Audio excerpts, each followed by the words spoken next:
I think I can start now. Yeah, if you just want to start, Benjamin. So it's 18 o'clock. Let's go. Yeah, thanks. My name is Benjamin Honril. I'm Belgian. I work with Pieter. I knew Pieter since 2005. I met Pieter somewhere around the European Parliament. We were fighting the software patent directive, and Pieter was running a company, Imatics, a Belgian company based in Brussels. And the company was doing a gateway to do SMS to email. And they received a threat letter from a patent troll who was claiming a patent on matching a telephone number to an email address in a database. Basically, the concept of an email to an SMS to email gateway.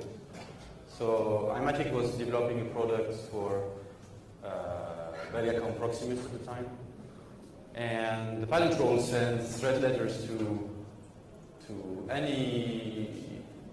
basically any telco in Belgium or any company that was doing a gateway for SMS to email. And so Pieter had a project with Proximus Belgacom for events, for like you send a short SMS. And so Proximus was threatened, and they said from basically after a week that they're going to drop the project, where Pieter invested quite a lot of resources in people, and at that time it ended up as the termination of the project, and he fired five people at Imatics. And that's where he came to the software patent debate, because at the time the European Parliament was debating it quite heavily. And when I went there, where he was speaking around the European Parliament, he was like in a hotel with MEPs, and the EPO and other enemies were trying to destroy any presentation from our side, destroying the projector, destroying the presentation, making noise, whatever. And Pieter was so upset and said, "Okay, this is my turn. I'm gonna make it and destroy this whole thing." He was so upset, and for me, he made the best speech I've ever seen on the topic. He was a victim of patent trolling, which was not called patent trolling at the time, because patent trolling came in 2006 with RIM and NTP in the US at least. And so I met him afterwards, and we successfully managed to stop the directive in a way where the large companies basically asked to drop the directive, and that's what the European Parliament did. And they did that to better push for what is called the community patent, or now the unitary patent, which is being currently ratified in all the EU countries. So the fight we had was very intense. I was spending most of my time on this, and I had to delay my university final examination, and at some point he said, being the new president of the FFI, the association, he said, "I need your help in Brussels, we're going to work together." And that was 2006, and basically 6 months after the rejection of the directive in July, the Commission announced that they're going to relaunch the community patents and the attempt to create a patent system for Europe. So it gave us a lot of work. We worked on UPACO, which is the European Patent Conference. And then at some point, I set up a website called noxml.org, where I set up a petition against the standardization of OpenXML, which is docx and XLXX and so on. But Microsoft tried to standardize ISO because they saw that ODF was already an ISO standard, and all the governments were trying to impose ODF as a reference standard. So Microsoft could not be in any public call for public markets, which are big markets.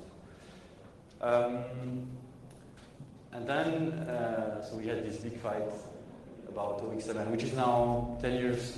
There's going to be the 10 years anniversary this year.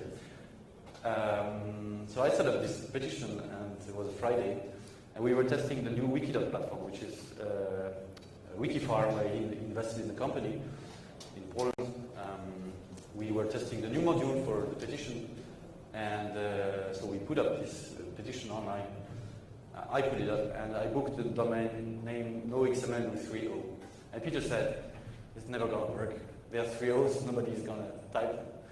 And then I launched the petition like on Friday night, and when we came back on Monday morning, we had like 10,000 signatures from Linux Russia or something.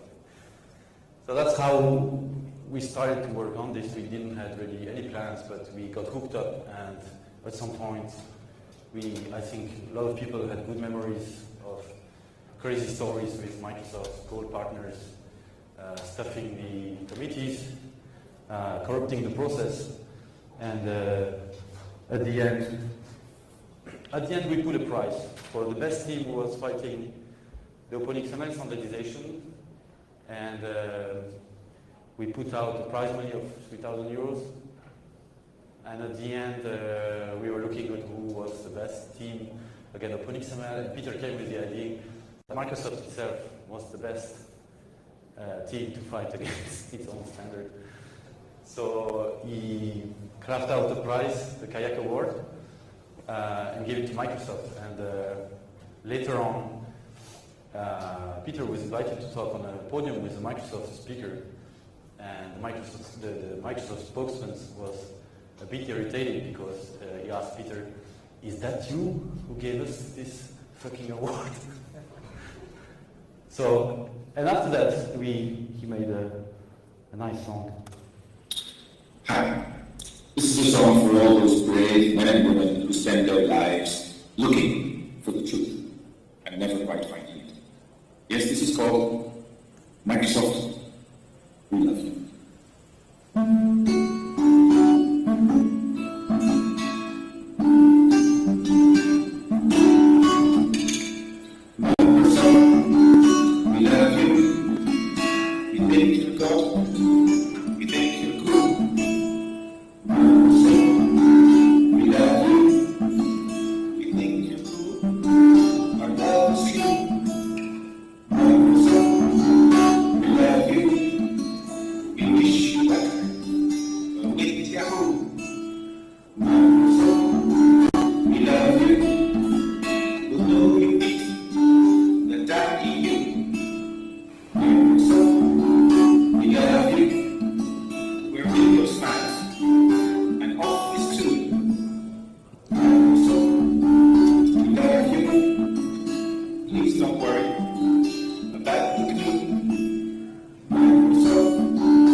Sorry.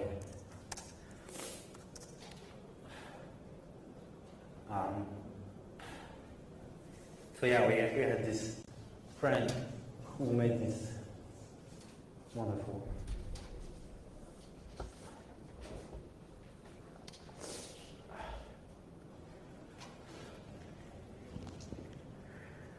So, yeah, good times. I try to stop it in a way.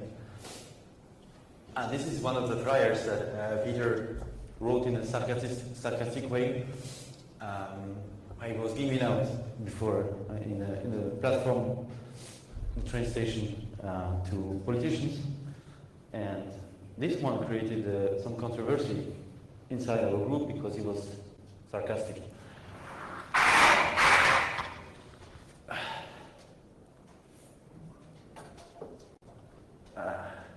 That was another. So we had Wikidot, and we were like trying the engine to make campaigns. And Pieter had the idea to design the best keyboard. So he was upset with his caps lock to go in uppercase, which actually comes from a long time ago when you had terminals. And he wanted to get rid of it, so he made a contest for the best keyboard design. And I think there was some winner for some layout, or that was really fun. So in the history, I don't know if there are still users of Xitami in the room, or someone used it. So I had a friend who was using this web server in the 90s under Windows, and actually that was the #1 web server in around 1997 or 8. It got many awards, and that was like the best.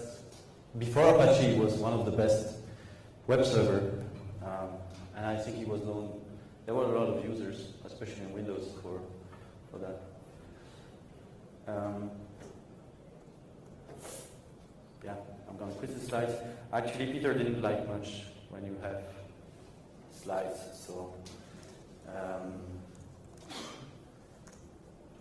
going to put.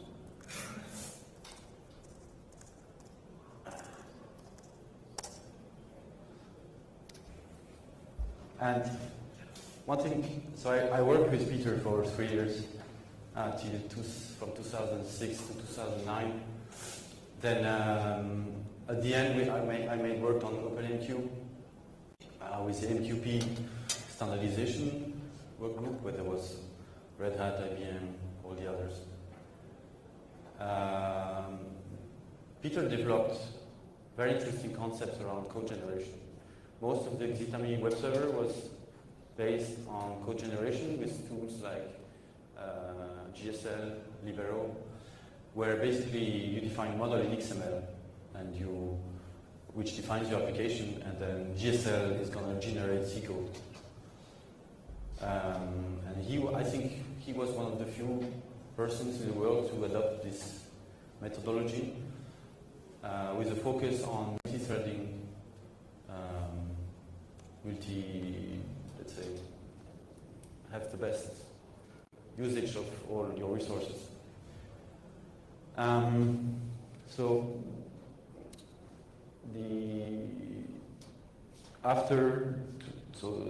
this period I worked on OpenMQ, which was the broker. Basically, in the messaging world, you have the client, the server, and basically you put a broker as a server, and you talk to it.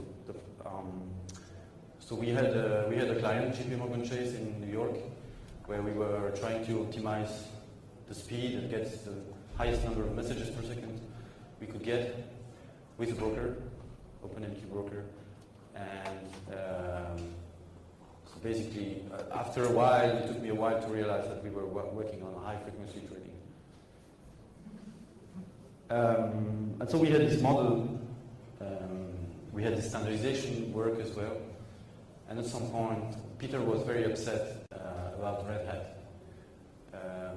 Red Hat filed a number of patents around the MQP. Red Hat also, one of the chairman of the committee, tried to basically buy his credit for put his name as the main author of the specification, which made Pieter very upset and very, let's say, very upset about this whole standardization process. So at some point, He spent a lot of money on trying to participate in the standard process, and he just went out of the process and looked for better solutions. And so this search for speed came to the simple model, which is point-to-point. So when you have 2 points, without a broker in the middle of the third broker and the third point, you remove the broker and you have messages between A to B, and you try to maximize the speed you can get between those 2 points and try to remove the broker in the middle. And that gave birth to ZeroMQ. ZeroMQ was bought by Imatics from a Slovakian company, Martin, somewhere in Slovakia. And they basically focused on that aspect for a while, and they managed to get the highest performance. I've seen graphs, but basically they were destroying all the other competitors on the market with a million messages. And so the frustration with OpenMQ gave birth to ZeroMQ, which at the beginning was really like a library, network library for developers, which it still is. But with the time, there were many more people coming. So ZeroMQ is done in C++, and so that's the core library, and there are bindings for I don't know how many languages on top, but basically whether it's Rust, Python, or Java, or OCaml, or I think we used the one which language I don't remember. We funny languages on top. So you have this big community trying to make things connected together, talking together. Typically, you need to load balance things across multiple servers. You would use ZeroMQ for that. So, and then I think 2009, 2010, Pieter had a project with Samsung in South Korea, not North Korea. But the goal was to make two smartphones talk to each other.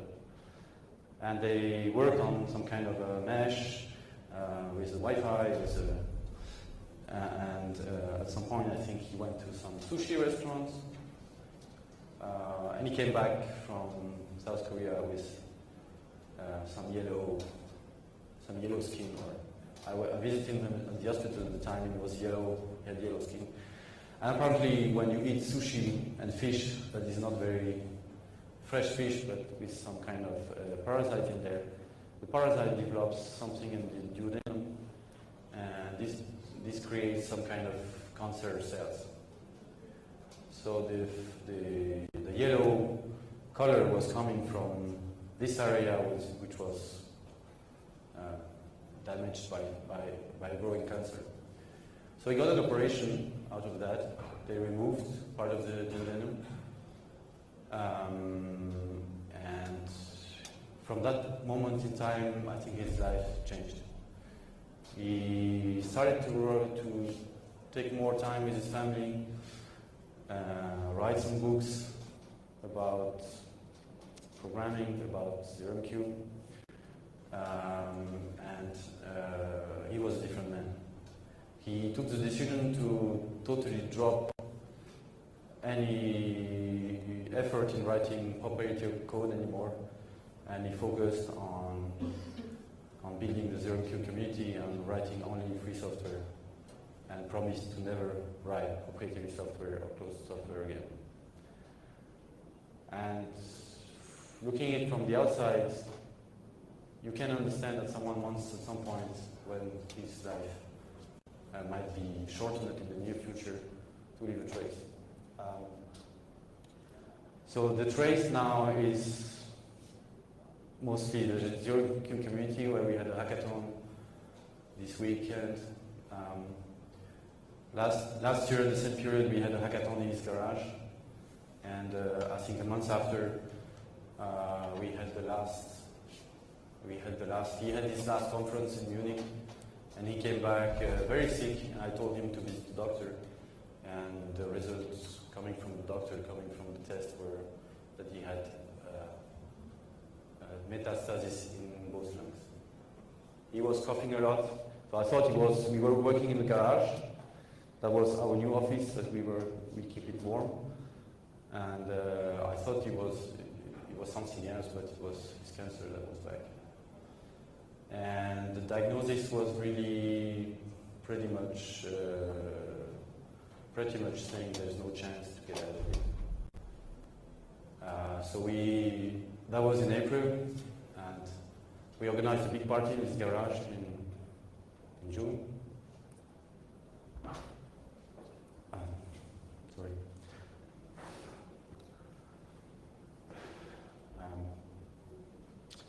And so from there,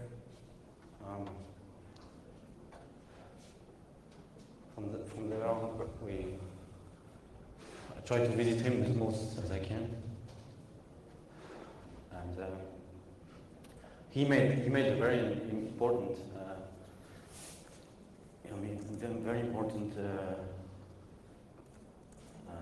blog post about the protocol for dying,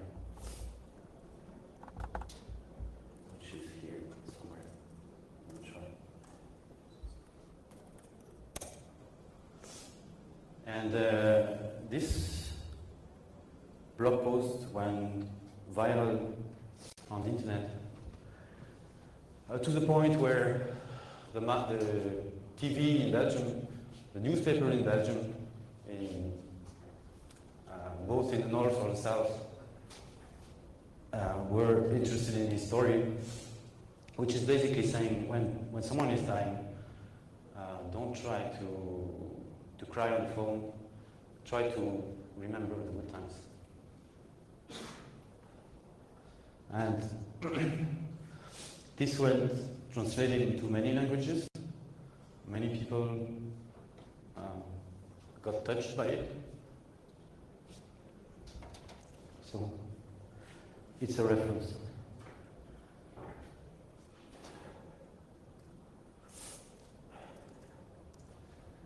And basically, we tried to say what was the diagnosis, what were the recommendations to talk to a dying person, what you should say, what you should not say.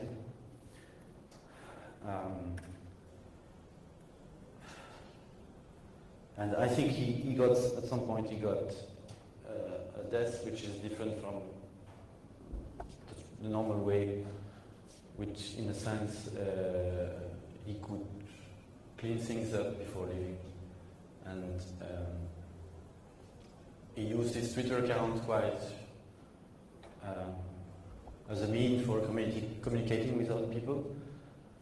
And I think his father died in April, and his father chose to use euthanasia, which is legal in Belgium. And he said he's going to use the same method for deciding when he's going to leave.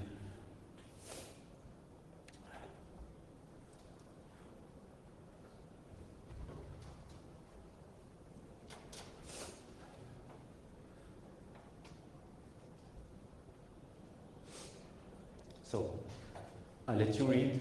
I'll give you 1 minute to let you read. The top.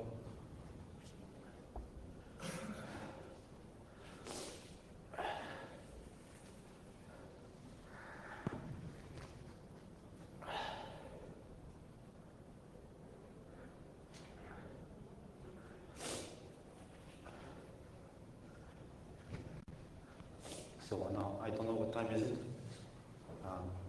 23. So I recommend you, he talks about those YouTube videos and recordings of conferences where he went. Sorry. So I prepared part of the video that It's an interview made by someone from Build Stuff in Vancouver, where he interviewed him like in July, and I think you could recognize.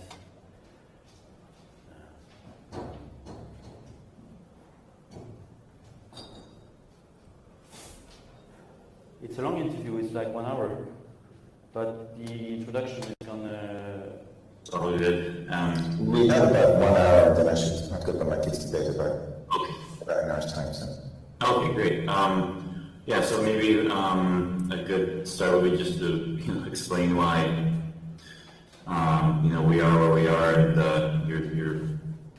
you wrote the protocol, and maybe a little bit of the history of how that unfortunate event happened, just so other people are aware of that these kinds of things exist. And yeah. Are we recording that? Yes, we are. Yeah. Okay. So yeah, the model is don't eat cheap sushi.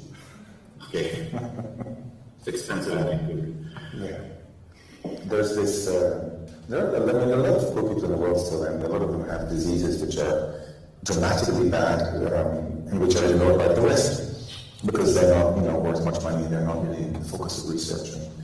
And companies prefer to invest their time and effort in diseases for wealthy, not the poor. One of those diseases in Southeast Asia is a little parasite, a little worm which lives in the duodenum, which is the life cycle is basically it lives in fresh farmed fish, and if you eat the fish raw, and this is a delicacy, it's a kind of fermented raw fish or something like that, then the little worm attaches into your duodenum and it sits there for quite some time. And at a certain point in time it begins to produce little carcinogens, which produce tumors, which the worm feeds off, because it likes it, because nature is weird like that. And so there's this high risk category, which is men at the age of 50 or so, who just basically they turn yellow and they die. And that's the symptom. Suddenly your skin goes yellow, your eyes go yellow, you start peeling yellow, and then a few weeks later, a few months later, you're dead. And it's cost of doing business, basically. If you're poor male in Southeast Asia and you eat fresh fish. So I suspect that there's a growing stream of cheap black market fresh fish coming into sushi and cheap sushi restaurants, which I used to love, cheap sushi restaurants. And so about 5 years ago, I began turning yellow, and I'm male at 50, roughly. And my eyes go slightly yellow, and I'm like, okay, this is not good. You start checking to the emergency.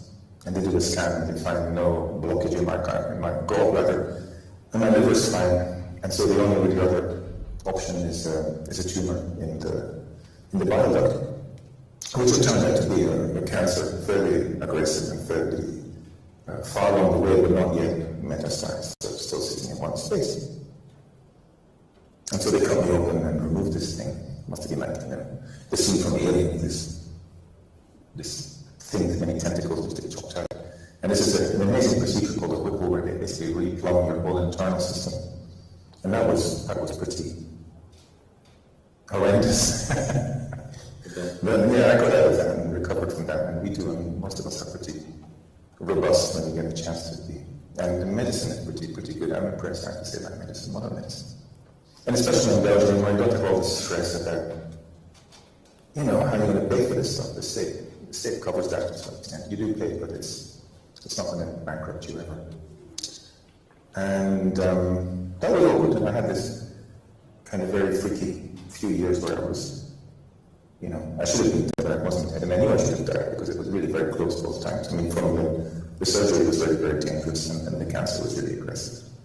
So I spent the next few years in a kind of a state of fluke, running around saying, wow, I should be dead, I'm not dead. And still it sinks in that I'm going to die at some point, but I might as well make the most of it. So I decided to become a writer and began writing my books, and my blog dates from about that point in time. And we had some interesting projects, but I began to work more and more from home and spend time with my kids.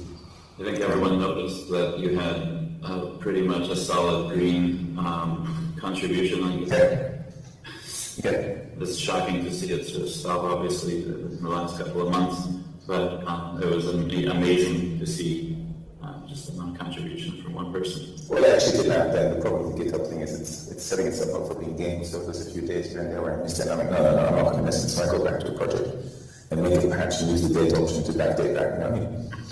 It's asking for trouble, right? When you give people this kind of thing. Yeah. I guess we all cheat at certain points. So that was my little advice. Yeah. That's why I wrote a script to basically destroy the whole thing with the Pac-Man. Oh, right, that was very fun. What was the name of that project again? Easter egg, I don't know what I call it. Waka Waka, that's right. Yeah, that's it. Yes, I remember looking at that. And it was quite difficult to do because you've got to read the old contributions and build up new values, but you've got to build them up so they come to a constant, because otherwise you get these very bizarre effects, old and new added on top. Silly stuff. Yeah, so then beginning of this year, I guess around Easter, I got sick again, and I'm like, oh. And it was a bit of a chaotic moment in our family because my dad had just died, so we were obsessed by that. We're still figuring that one out. Death is a mess, generally, I noticed that. And there's a lot you can do to make death less of a mess. Doing things like preparing, just, getting rid of your stuff before you die. I mean, it's very simple, but you get rid of stuff that you may appreciate before you die, and then when you're dead, no one has to argue about, who gets it, what you do with it. That kind of thing. So then I got a scan, and I go to biopsies, and I got another scans, and I got blood tests, and they were like, yeah, you have cancer in both lungs, and it's the same cancer coming back, bile cancer in your lungs, which is pretty awful news because there's no chemotherapy for bile cancer. Like, no one has really spent much time on this. So it's experimental treatment than what you're going through right now. They didn't tell me quite how experimental it is or quite how much data they have. And they spent about a week. I had pneumonia from the biopsies. I got pretty sick from that. They're poking holes in your lungs. Bacteria that move around, they shouldn't be there.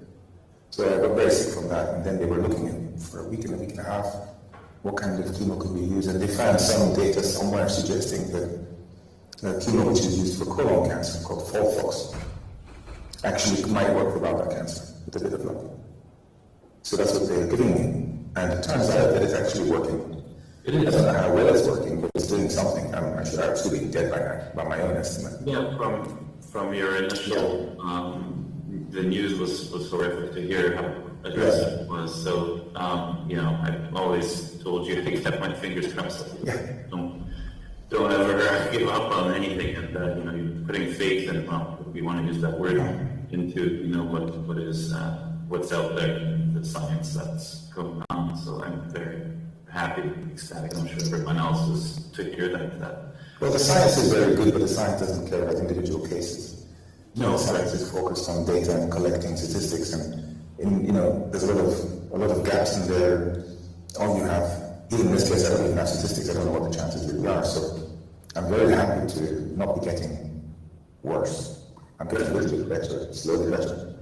And I mean, if even in the worst possible sort of outcome that it doesn't work anyway, at least, like you said before, there's more data, at least. That's one of the things you said in the article, right? Right. And the medical machine works by massive parallel concurrent trial and error. It has these procedures that it applies very, very systematically, and they can be wrong in individual cases, but it applies them. And when it gets data that shows that they're wrong, it will improve them. And over time, it's, people keep sending me these emails suggesting I should try this and try that, this diet and this alternative, and acupuncture, and I don't know whatever else. Smoke some weed and do your good, dude. And I'm like, all that stuff is fun, but you can't compare a handful of individual cases against the medical machine. This is this is not a fair fight, And I did trust that machine. You did give up sugar, correct? Or is this something you did already? I gave that up a long time ago. When I was 15, I realized that was I did myself, Yeah, I'm actually eating sugar again now because I really, really need the empty calories. Like my body really needs that right now. I wish energy at this point for just to be able to get through the treatments. The chemo is quite interesting. So it's basically one terrible week and one great week, and you basically go through cycles. Is it every 2 weeks? Are you going back in 2 weeks? This week? Yeah, Wednesday. Okay, so you got a couple of good days left to enjoy it before. Yeah. It's a little bit to take effect, and you're still okay on a Wednesday and a Thursday. It's a sine curve. Okay. So it doesn't hit immediately, it hits after a couple of days, and then it's just, oh, I sleep all the time, and I'm vomiting, and I'm not eating it. If you touch my stuff, I'll rip your throat out. It gets into your mind when you don't sleep well. You're tired. And then you get better and better, and everything begins to, things come back into color and 3D, and food begins to taste again, you taste buds stuff. Well, one of the benefits of you needing to go through this in your life is the protocol for dying, which was a huge article and had a worldwide impact, I would say, given the fact that people have interviewed you about it on television and other places. I was on television twice in Dublin, once in French, once in Dutch. It seems, we were affected by it. Guardian wrote an article, correct? Yes, The Guardian, yes. Lots of translations. Everyone is touched by this. Of course, death is a very general thing. We all experience it secondhand and then firsthand, in one way or another. And I saw this with my dad when he died. It was very difficult to know what to do as a family. There's very little advice out there of how to even organize, how to even deal with it. I'm sure there are lots of blogs and so on you could look for, but simple things like get a list of all your assets and bank accounts and stuff before you die. Don't wait till you're dead to start hunting this stuff down. Don't make bizarre wills unless you want your family to fight. And he had euthanasia, which was a good thing. He needed it. He was very, very old. He really had no life except lying in bed, losing control over things. And as a family, we were able to use that to kind of plan things. And it was very healthy, I thought. It was very good for us. Not to have to just wait passively until he died, but actually be able to, hold a party and come together and have the children there and, do this, and then he died. And it was very, very tidy and also, I think, very healthy way to have control. So that's also what I wanted to write about, the positives of that. People are very afraid of, death panels and, assisted suicide. And it's really not that, and it's really about taking control. We're wired to fear death as a species. Keep ourselves going. Yeah, exactly. It's just a little kid in the brain that doesn't want to die, but once you realize that it's really not about whether or not you die, it's how you live which is really important, and we tend to forget that, don't we? Yeah. So yes, inspirational words. It's always inspirational words, and from my point, I've obviously followed a lot of what you've done because of ZeroMQ, a lot of sort of how our paths. I came across all your work, and to have met you last year was a tremendously honored experience because everything that I thought was more than reinforced about how amazing you're going. Everything you write about how you live, about the social aspects, where you were an introvert before, like that was myself. I was glasses and bullied, etc. I really identified with everything that you sort of said and how you turned out, because I also find a tremendous stimulation about social things. So what you wrote about the community is incredible. We had a great time building this. It was fantastic. It was very good. And when you realize when you meet a lot of people, I spent the last 5 years doing a lot of conferences, and I've done that before, but never quite so focused. And what you realize is that most people are lovely. I mean, it's kind of confusing. We make these broad generalizations, all these are that, and all these are this. But it turns out that most people are lovely, and most people are great to work with, and are always motivated to be, good actors. And that's kind of the core philosophy of our community. It's not to trust everybody. It's just to, like medicine, we have the data. We know that this percentage of people are going to be good for the community, and that percentage is going to be bad for the community. And you want to filter them out rapidly, bring in the good, and then free them to do the right thing. I see a lot of that in all open source. Obviously, it's open source, and a lot of other endeavors that have been open source, and Yeah, one of the things that would be nice to get from you is your outlook, just the philosophy. I mean, you've thought the patent system, the edge network, you've started, done a bunch of other things. I think the edge network kind of sidetracked because of the Tor initiative. Correct me if I'm wrong on this, but maybe we could dive into a little bit of, the open source side and what drives you. Why does Pieter use he's not one of those developers with a MacBook Pro sitting there hacking away at Ruby on Rails.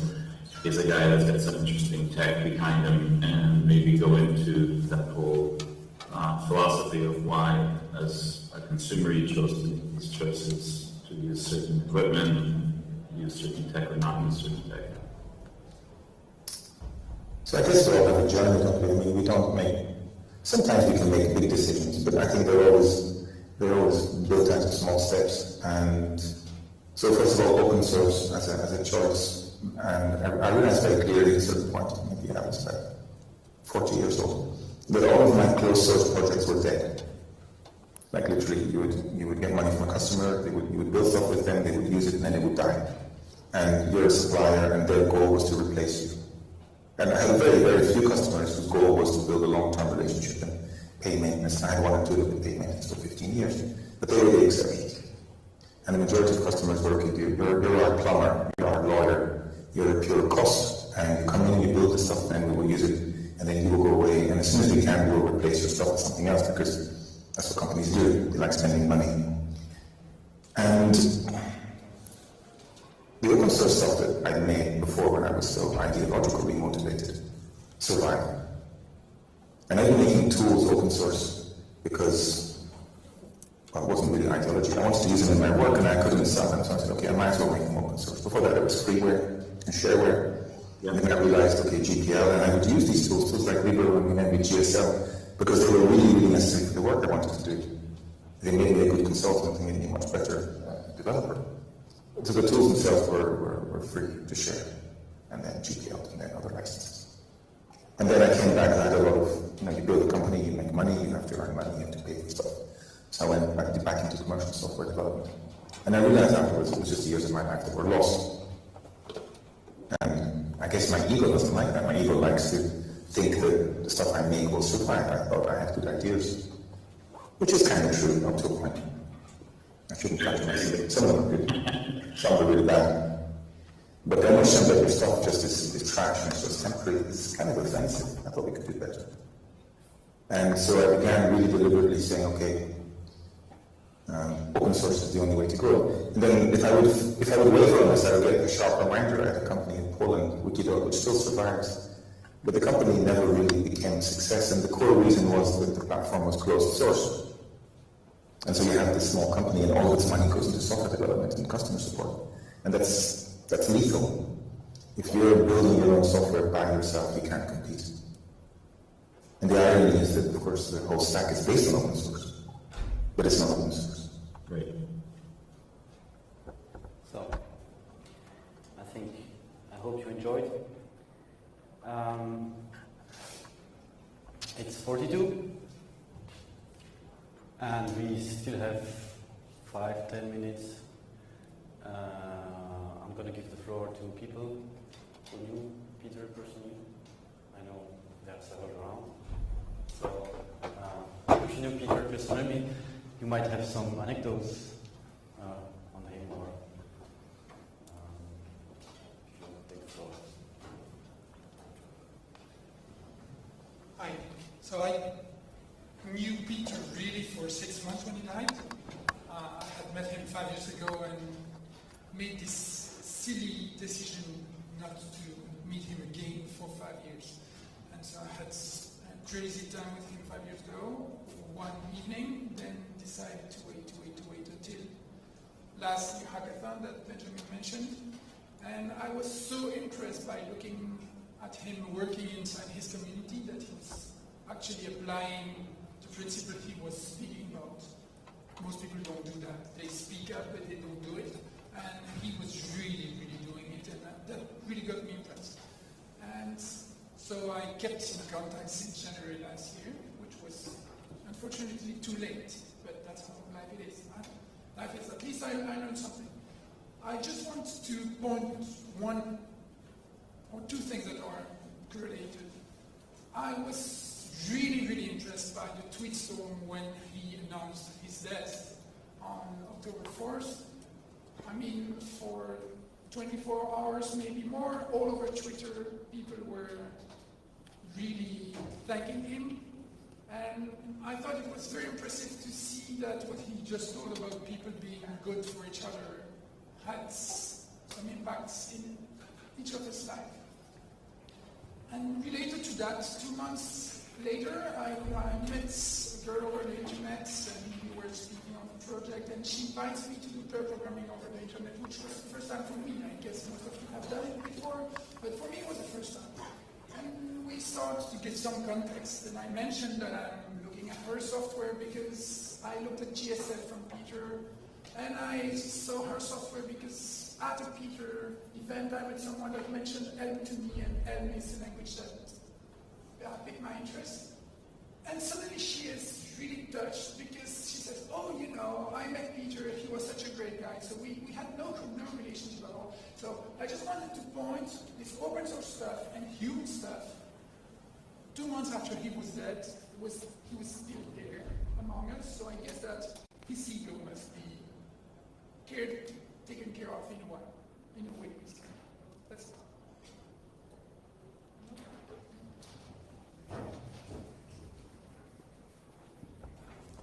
Yeah, I met Pieter like a few years ago. I was really troubled building distributed systems and, well, not very experienced in it. And I met his work, ZeroMQ. And, you know, I can talk a lot about this technology, and Pieter was really a mentor in that field. But, yeah, what struck me most was, well, most people probably here know Pieter. His personality is a huge personality. But it was not about technology. It was really about humans. He was really, I don't know, I've never been so welcomed by somebody in a community. And this really struck me like, whoa, like there was something happening. And this was such an inspiration. And yeah, I think he kind of bundled it in this C4 collective code contract. Actually, don't know what the four C's are for actually, but I think he was, yeah, well, when we talk about technology, then it's always this programming, but he was really about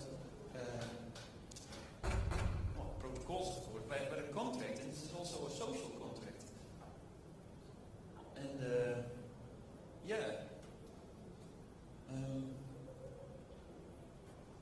I think that's a huge legacy. And yeah, when I heard that he was going to die, I was really like, we're going to lose a big thing here. How can we keep this going? And I'm really happy that I'm here again with lots of people from the ZeroMQ community, and we're doing it. He just wrote a protocol on how to do it. We have a very open and very welcoming community.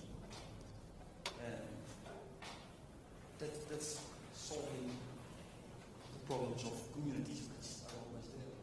So, yeah, for me, Pieter was a big inspiration, and I think that's his legacy. This is something everybody can pick up because it's a contract.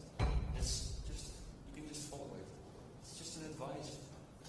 It's not only about technology, it's even for life, and it's a protocol for dying was translated in so many languages and broadcasted on television. I work for a television in Holland now, and even on that, there they knew about Pieter. They had seen his work, and I was like, okay, amazing. So, yeah, Pieter, thank you.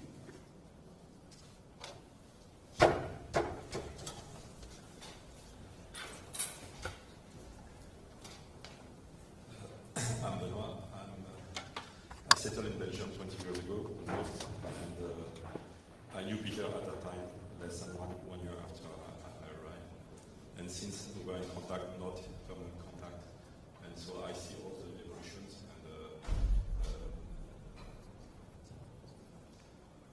and of course, I'm not so technical anymore now, so I didn't follow the end, but of course, regarding the social, the process to collaborate, it's a great inspiration. And from what Benjamin told us, and also regarding to the Twitter storm, also what a good message I've retained is that he was always challenging. When we discussed with him, it was always challenging. He was always challenging you. So it was a great inspiration.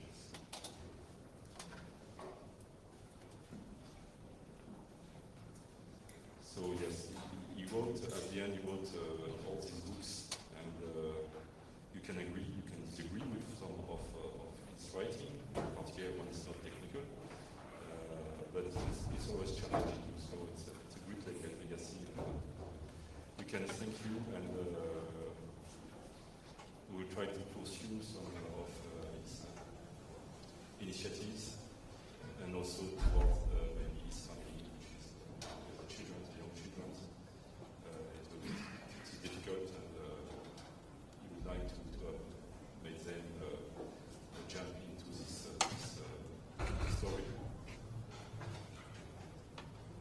Yes, thank you, Pieter.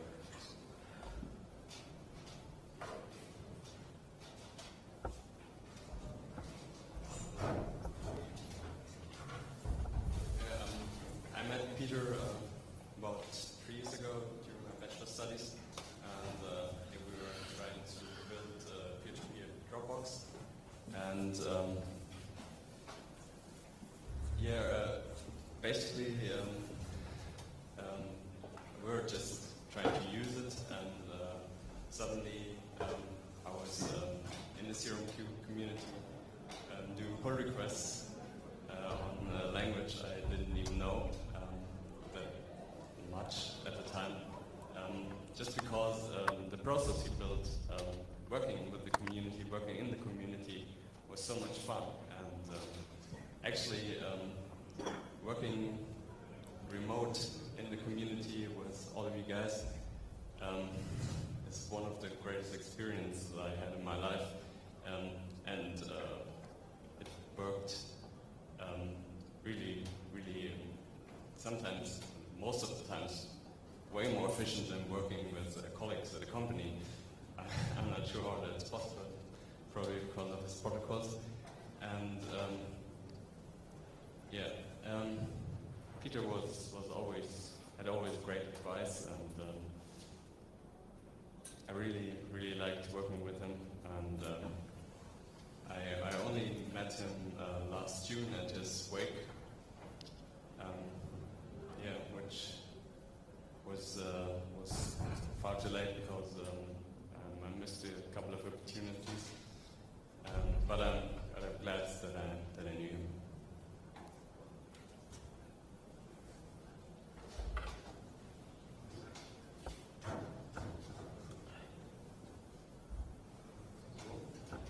Although I met Pieter only 3 years ago. Although I met Pieter only 3 years ago, I only knew him for 3 years. The experience was really intense. So we all started when at the job I had 3 years ago. We decided we need to build this system, and we were looking over ZeroMQ, and made a decision, our team, that we are going to invite this guy, and we'll see what he has to say. And this turned out to be one of the, or if not the best decision in our lives. I can speak for some of my colleagues as well. And I can say now that he managed to change our lives in ways that I can't even begin to describe. And I mean, this is basically what I consider to to be this guys to be Peter's legacy. I mean, it was not just about technology. The experience you would have with Peter would change anything that he would touch. Like if I can speak for myself, he made me a better developer, he made me a better person, a better father, and you could talk about basically any topic with him. And he was so smart, his mind was so like cutting through the stuff that like he could be a partner in any discussion with you, which was really great. And I owe a lot of things to Peter, and unfortunately I won't be able to repay any of them back.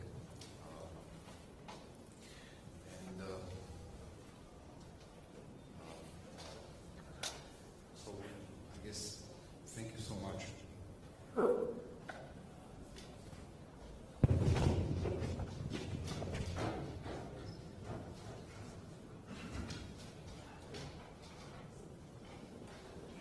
So hello, my name is Mikhail. I met Peter at the same location as Carol because we are working in the same team.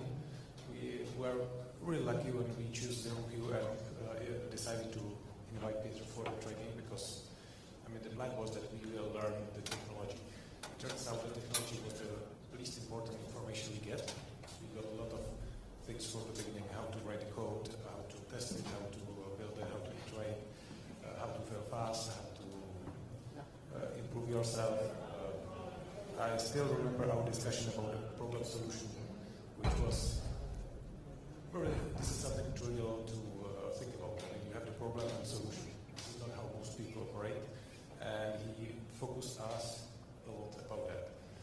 It turns out that the most important information we learned was the collaboration, the community, and about the back actors, which is especially the psychopath book is something I personally started to read recently and realized that this was the most important thing we learned about the social aspect, how to organize, how to deal with the people which are not able to work in this process. So I'm not going to repeat all those my thanks you already heard. So Peter, thank you. It was nice to meet you.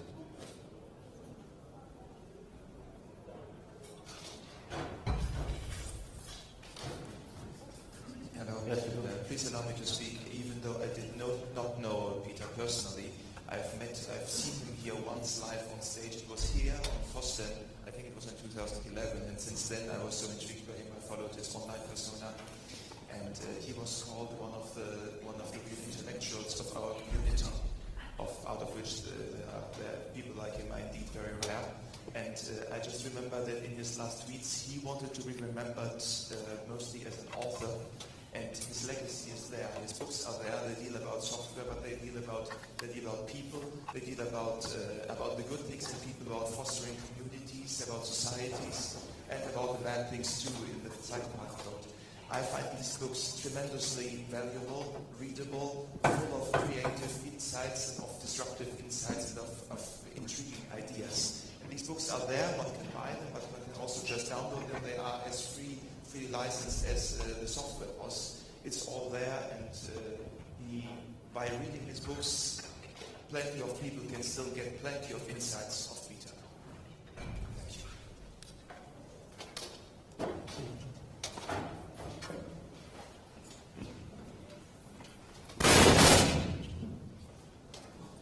So my story is similar to the other people have told. I started working in the ZeroMQ community about 2 years ago because we did our work, and I found a small bug. So I sent a pull request like you do in this community. But in other projects that I contribute to, normally I expect my pull request to stay there for weeks, maybe months, and be ignored. And then when someone finally looks at it, then the bug shedding starts, and no, do it red, no, do it green. But when I sent the request to ZeroMQ, it was merged in about 5 minutes. And that was Peter's C4 process. It removed all the bullshit, all the bug shedding, all the arguing from the community. And it liberated us to start writing our code and make something better. because in the end, as others have said, the code might rot, it might be broken, it might be fixed, but the community is what matters. And as long as we survive as a community, the libraries and the bindings and everything else will also go on. And this is, I think, as others have said, Peter's most important legacy. So thank you, Peter.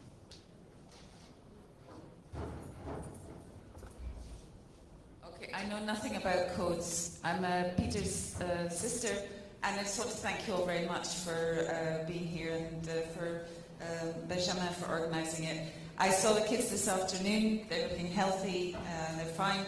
And I think my brother would have been very happy that you honoured him in this way. So thanks so much. Really appreciate it. That's it. And I'm a lecturer. That's why I speak loudly. Okay. Originally, this should have been a small reminder on the IoT dev room very shortly, and then they asked me to make a longer talk, and I really appreciate all your contributions. And I think what is important is there's a lot of legacy around Peter, and we try to carry the spirit around for the future.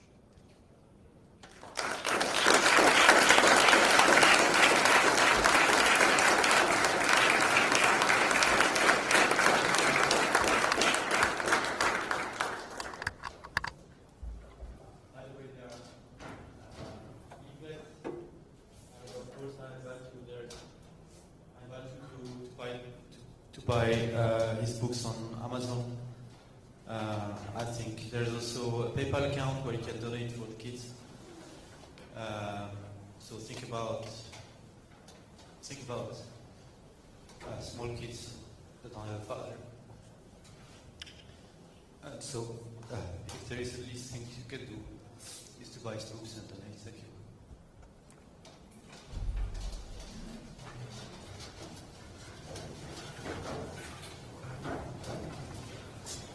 Thank you very much for visiting FOSDEM. This is the last talk here. Thank you.